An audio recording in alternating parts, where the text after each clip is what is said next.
What's going on, guys? I'm Cris, and welcome back to another video.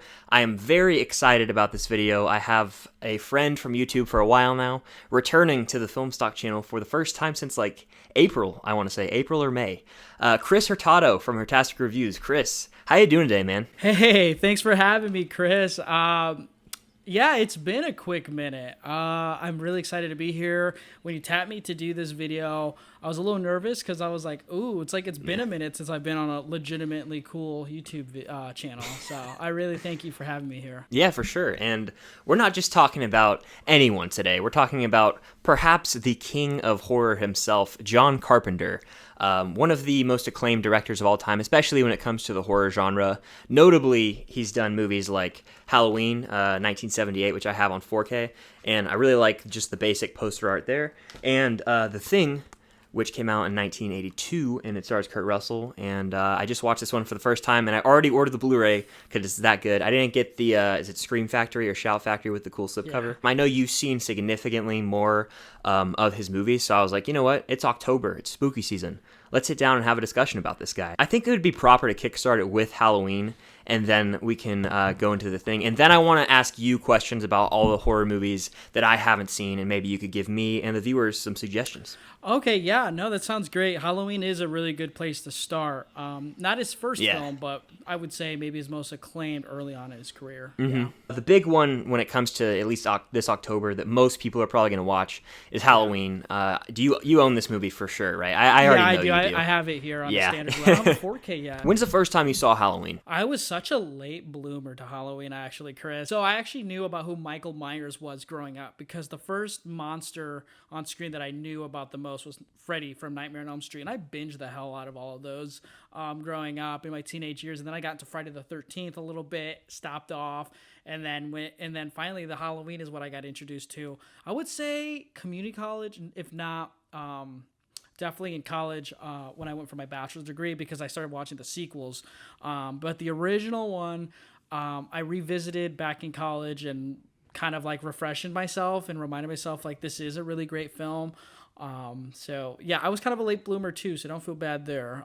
If anybody who's watching was, as long as you watch it is all we care about. Yeah, I'm right there with you because I didn't watch this movie for the first time until last October, and it was so good. I watched it on like streaming or something. I went to Best Buy immediately after and I bought it. Like that's how good it is. It's a staple of horror for sure, and I think that there's definitely like the argument to be made that it's his most iconic movie. I think that it probably is, actually. I'm comfortable saying that. Yeah, I would. Just because when you think about slashers, I don't think you can actually talk about it without Halloween. And then when you think about female protagonists, Jamie Lee Curtis and Halloween, 100%. Exactly, yeah. And you brought up Michael Myers earlier. Like, it's funny because even growing up, like, everyone always talked about Michael Myers. On Halloween, you'd go trick-or-treating, and I would see kids or people, older kids, dressed up as him with the white mask. It's something iconic that just transcends the movie itself. 100%. And I think that that's why I just feel like I had seen this movie years before I actually did, because I was already familiar with like Michael Myers. You know, it's funny with Halloween, I knew about the theme song before even the killer Michael Myers. Like you just hear that, you know. Yes. I used to curate my family's like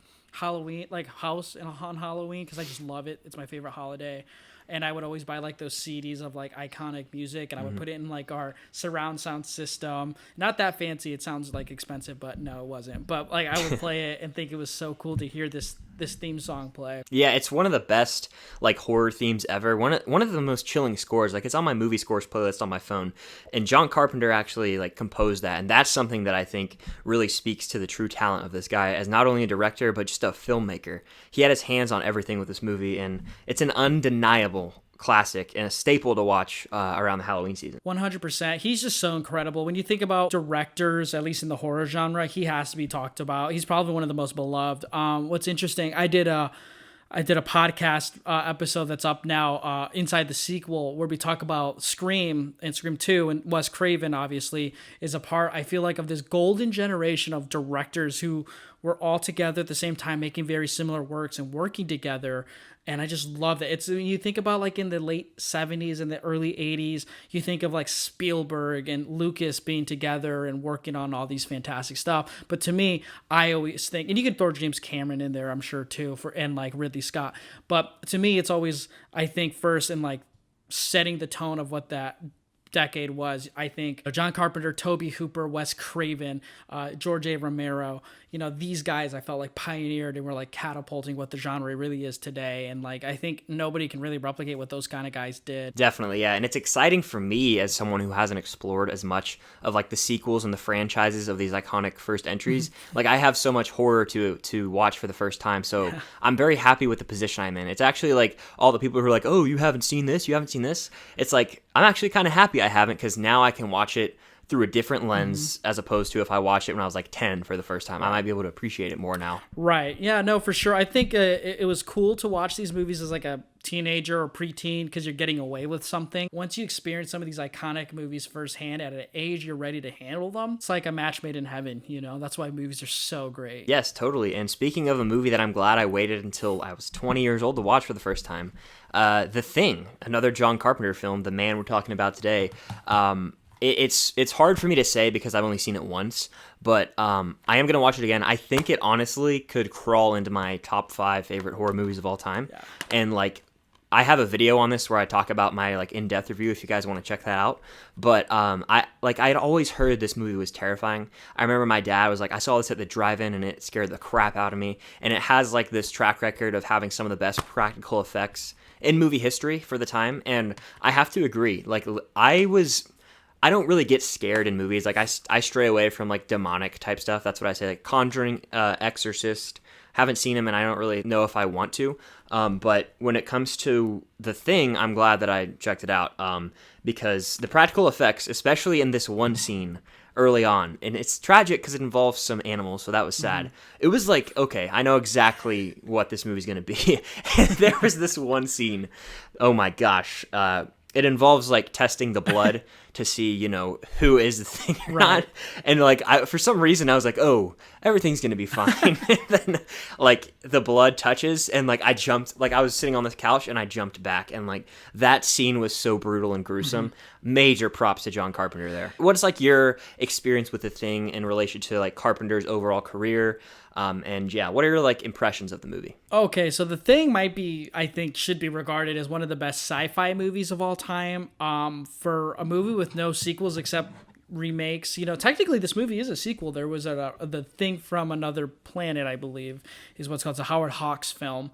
You can get that at the Warner Archive label.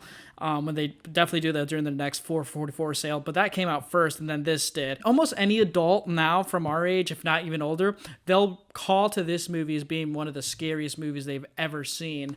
And I think it's because the practical effects are amazing in this movie. It's almost not possible that somebody could make a movie like this and look so good now. The special effects director, Rob Bottin, was like 20 or 22 years old when he did the special effects for this movie. And they're all practical because, I mean, these are really low budget movies and not in the sense like they look cheesy, but like the practical effects are there. You didn't get a lot of cool like CGI and stuff like that at all. It was all practical. It holds up. It looks great. It's gory as hell. This might be actually one of the most gory films in the mainstream today. I haven't seen the remake though. Have you seen the remake to this movie? I have not seen the remake. I don't know if I want to because like I feel like it could taint the legacy of this movie. But maybe one day I will.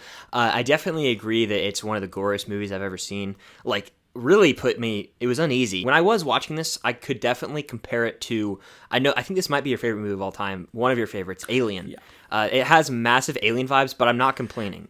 It definitely has like people getting picked off one by one, and there's like a creature. Like so, I feel like it definitely did take influence from that, but that's not a bad thing. I 100% agree. Like Alien is my all-time favorite. I think the only difference is like Alien is slower, but I mean The Thing, it builds up the suspense at a rapid clip, which actually makes work to its benefit. The Thing is special when it's been replicated so many times. I mean, there's so many movies that like try to copy what The Thing does with an alien from another world. Like you look at like the Blob remake in 1988 by Chuck Russell. I think The Simpsons might have parodied it at one time. There's an X-Files episode called Ice that is basically The Thing in the X-Files world, and it's amazing. Chef's kiss, good episode. But no, The Thing is like It's like up there with the Halloween is probably his most iconic stuff. And I think at 1982, it was the perfect time for its release. I mean, that's the same year as E.T. I've got the poster right behind me. I think they both came out in 1982. Yeah, did you know? Yeah, The Thing didn't do that well commercially because of E.T. Everyone's like, E.T.'s great and it's kid friendly and it's Spielberg, you know? That's like that was basically your guaranteed money there in the 80s. But with John Carpenter, when this movie came out that same year, it put people off because everyone loves E.T. I personally don't, but at the time everyone did. I disagree. To quote Howard Ratner from one of your favorite movies, Uncut Gems. When it comes to Carpenter as a filmmaker, these are like the two main horror films that I have seen from him, Halloween and The Thing. Another movie of his that I've seen that Nathan Jones sent me this, Big Trouble Who's in Little that? China. Sent me it in the mail. What a guy. Yeah. Sent me this when I watched it for the first time this year. Had a blast with it. It was a very self-aware, cheesy 80s action fun movie. So I'm glad that I've seen that. But when it comes to the rest of his movies, especially horror movies, I am almost uncultured, and you are the opposite of that. You've seen a lot of them. I'm going to rattle some off here. He's got, let's see, The Fog, Christine, is Prince of Darkness horror. 100%. We'll talk about that. Yeah. Yeah. They Live, I believe, In the Mouth of Madness, and I think Vampires. And if there's any more, I'm about to give you the floor to kind of talk about these. Of all those, and any I didn't list, are there any that you say I should watch first? And like, what are your favorites from that batch? What's great about him is his collabs. So in the Halloween film, he had Dr. Loomis, played by Donald Pleasance, who's fantastic. And then he's back again in the Halloween sequel in 2. Carpenter's kind of like Craven that way, where he didn't direct like the sequels, but he had like a hand in helping like behind the scenes, which is great. But he went on and did so many things, and he was like so political and critical of his time while also making such fantastic genre bending films. So with the Halloween and The Thing, we know about them. But to me, I've been rediscovering some more of his stuff that I think hold up so much more than I ever thought. So, like, for example, you talked about The Fog. I think that's essential. You have to watch The Fog. John Carpenter, who started the world with Halloween, now brings you the ultimate experience in terror. This movie came out in 1980, 2 years before The Thing, 2 years after Halloween. This has Adrienne Barbeau, Jamie Lee Curtis. It takes place in this coastal town at night, and there's this fog, and there's ghost pirates in there trying to claim something that was wronged by them, and it has really great effects, and the suspense and the horrors there. It's just atmospheric, and you have to watch The Fog. That one sounds like a lot of fun. Like, I think that one sounds like I would dig it probably. Yeah, especially during October, it's perfect because it's a good early evening watch or a good morning watch. This is so off topic, but you mentioned Donald Pleasance earlier. We have to give him credit as Colin in The Great Escape, one of my just all-time favorites. Such a great little role he has, and he's also Blofeld in one of the Bond films. I'm gonna like applaud you right there. That's some film knowledge I actually didn't know. I only knew him in just these Halloween movies and a few other Carpenter films. So good on you there. If you want to get like more into like the cooler, like I like Carpenter, but like I don't like the horror as much. You got to watch like The Thing. It is a horror movie, but it's also like a political satire, not satire, but like critique. It has Rodney Piper and Keith David as well in it, and basically the world is invaded by aliens, and Rodney Piper can tell who is human and who's an alien invader by wearing these sunglasses, and you see their skulls, and they're taking over the media and everything like that. It's a really good Carpenter movie. It's probably one of his most iconic as well, just because Rodney Piper comes in a bank saying, "I've come to chew bubblegum and kick ass, and I'm all out of bubblegum." That's some classic stuff right there. I can already tell. There's a few others I want to talk about, but before I do, I just have a few questions, Chris. So, with John Carpenter, did you like decide one day you were like, I need to get into Carpenter, or like, are there people that were talking about it? You know, at 20 years old, I'd love to hear like what's going on there. Yeah. So, didn't really like know much about him. I just always knew his name was attached to Halloween, like I said. And I watched that for the first time last year, and then I watched Big Trouble in Little China, and I was like, oh, John Carpenter directed it. But the one that really did it for me is The Thing. Like, watching that for the first time, I was like, okay, this guy clearly has the eye for horror, and it's like, he makes good horror. It's not like crap horror, because there's a lot of bad horror out there, at least that I just kind of stray away from.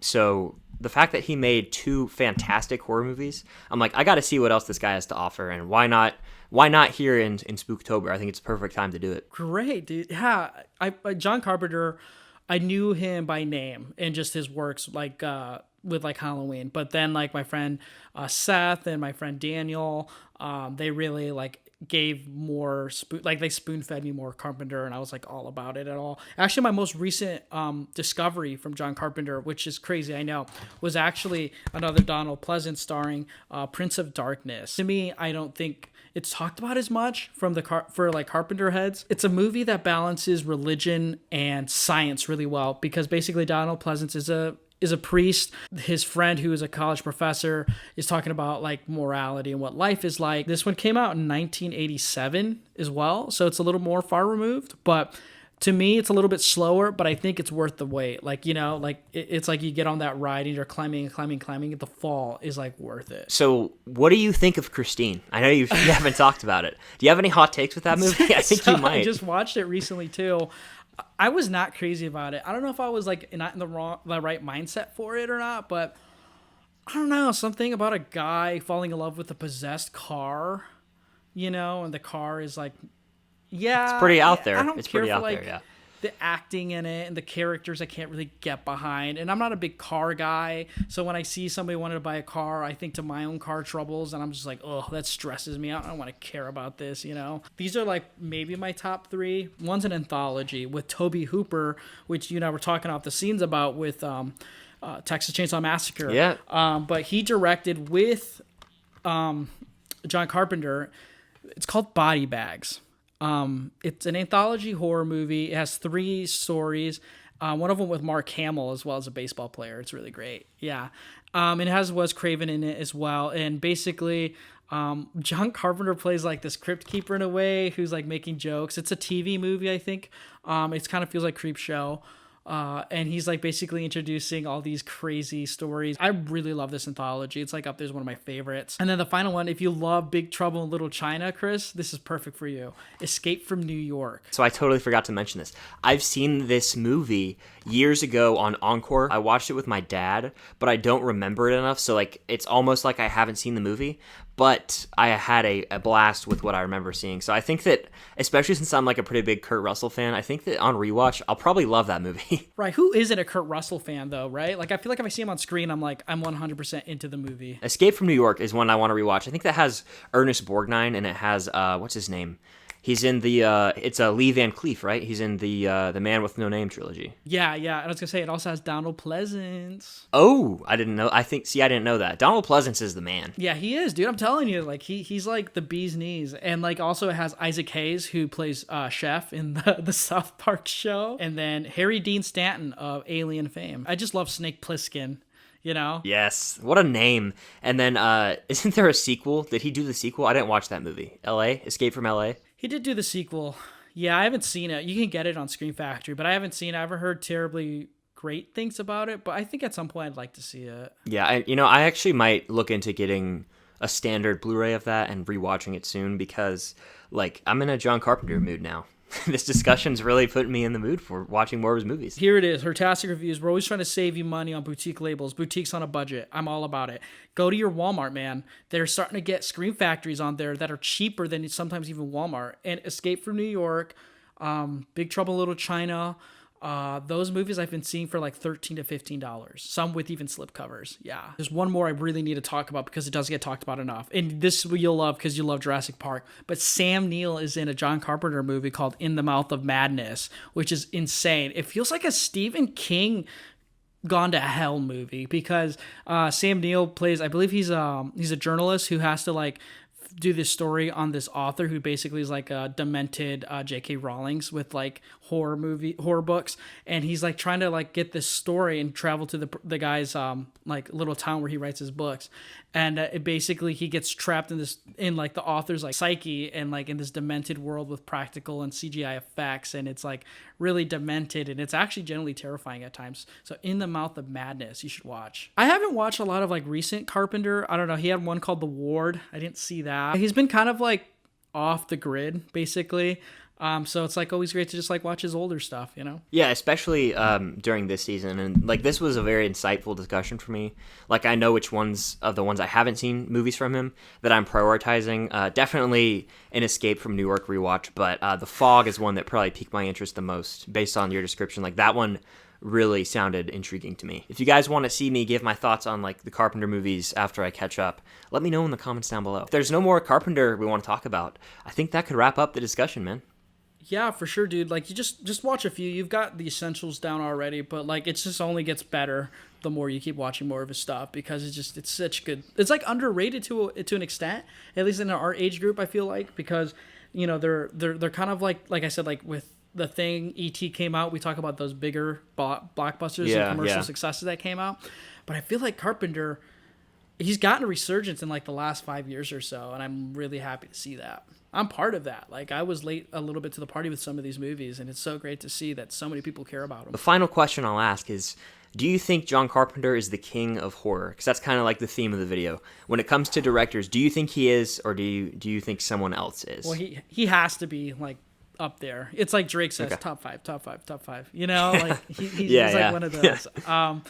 For me personally, I don't know. I would say, I mean, I love Tobe Hooper and I love Wes Craven, but I mean, I think I've seen more Carpenter movies, I would say. Pound for pound, it would be hard to push John Carpenter off that mountain. Well, that was a lot of fun. I'm glad that we got to have this discussion, man. Absolutely. Yeah, thanks so much for having me. I think I changed my mind when I think about horror, like the king of horror. It probably is Rob Zombie for me now at this point. Okay, that might be a hot take for some. I don't know. I've never seen his stuff. I just love it. Yeah, I was just thinking about it. I was like, I love Rob Zombie. You know what? I'm not going to be scared to say that. I love Rob Zombie. But no, I love horror, and like I've been trying to watch it when I can, and to see someone like you so excited to like get into it so eagerly, it's so nice to see. And I am really excited to like check your Letterboxd and see your reviews. I really like when you do them. Yeah, thank you. That means a lot, man. I'm excited to go on this horror journey. But before we get out of here, you have the floor to let the people know where they can find you on YouTube, all that good stuff. If you have any content or any podcasts you want to plug, now is the time. Oh man, I feel like everyone's waiting for me to just shut up. No, I run the Hurtastic Reviews YouTube channel, and basically what we do is just do flex in some Blu-ray hauls, talk about some top fives, and it's really fun. I like to do it, but now we're really focusing on Inside the Sequel. That's the name of my new podcast, where we pay homage to the sequels of yesteryear that maybe got forgotten or people write off before with the original. So we gotta go there to pay those respects and make those recommendations. So that's Inside the Sequel. You can see us on Spotify and on iTunes as well. And it always auto-uploads to my channel, so you can just listen to it that way if you prefer that. Awesome. Yeah, I would love to be on there one day. Maybe talk about National Treasure 2, Book of Secrets. Yeah, dude, it's actually on my queue. Like, I haven't forgotten that. Like, it's on my queue. We got to do that, man. We got to do that. That would be a fun one. Yeah, don't be. Let Nicolas Cage serenade you. That's anyway. But thanks again for joining me, guys. Definitely head over to Chris's channel, Hurtastic Reviews. Hit the subscribe button. Very close to 200 subscribers. Let's help get in there. Awesome YouTuber, friend in general. But yeah, is John Carpenter the king of horror? You guys decide in the comments down below. Definitely consider hitting the like button, and if you haven't already, please consider subscribing to the channel. Chris, we're gonna end it the way you end your videos. If you're not watching, and especially buying the boutique label John Carpenter films, do you actually care about movies? We'll see you next time. See you guys.